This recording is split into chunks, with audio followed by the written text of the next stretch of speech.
morning. This is the first day in the morning at the Dubai Precious Metal Conference. The event is indeed happening, and for a good amount of people world over attending today across sectors in the precious metals. We are in discussion with Mr. Mahendra Naik, Corporate Director in various gold mining companies, including IAMGOLD, headquartered in Canada. How are you doing, Mr. Naik, this morning? Very good. Thank you very much for inviting me to speak to your audience. Thank you so much, sir. So tell us something. You sit on the board of various gold mining companies. Right. How is it that you are looking at the next 5 years in terms of mining companies transforming themselves, and is it really required for them to transform to get into the trade more laterally and rationally rather? Yeah. So what I see in the next 5 years for mining companies, it's becoming more challenging for mining companies to, first of all, to find new deposits, okay? Because all the great gold deposits have been discovered, and as you know, mining, including gold mining, is a depleting asset base. You've got to continue to look and search for new gold to sustain your production base. So the challenge for the industry is find more deposits and higher grade deposits that are profitable and economic in the current gold price environment. So you have always been mentioning about a kind of a gap that prevails between the mining companies right across the retail. Right. And do you really believe that in a case, if these companies walk downstairs towards the value chain and meet up with the trade, is there kind of a change that can be expected, and what is the change? Okay. So as it pertains to gold mining, I definitely believe gold miners need to understand who the ultimate consumer of what they produce, gold, is. But it requires a very different mindset change and thinking. You have to understand gold mining in itself is a challenging business. Gold mining companies today have individuals with technical skills, geologists, who go and explore and look for gold deposits. Once the deposit is discovered, then you need mining engineers and other professionals to come up with a mining plan and bring that deposit into commercial production. You also need financial people to find sources of capital to make sure the funding and bring the mine into commercial production is done successfully. So the mining company, as it pertains today, requires a lot of different skill sets.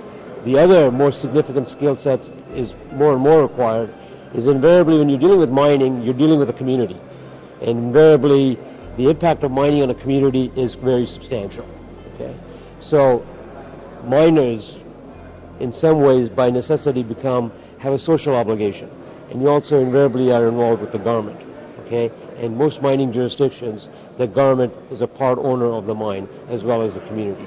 So the other skill set that is required is you got to have social development skills and take on that responsibility, because the impact that you have on the community and your workforce and where your workers come from. Now, having said that, there's no question the gold mining industry and the mining industry in general needs to better understand who are the buyers of their product.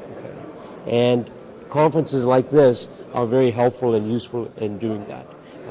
As you know, price of gold, it's very difficult to predict. It's one of the very few industries where the producers of gold influence the ultimate price. There are world economic events and other factors that come into play.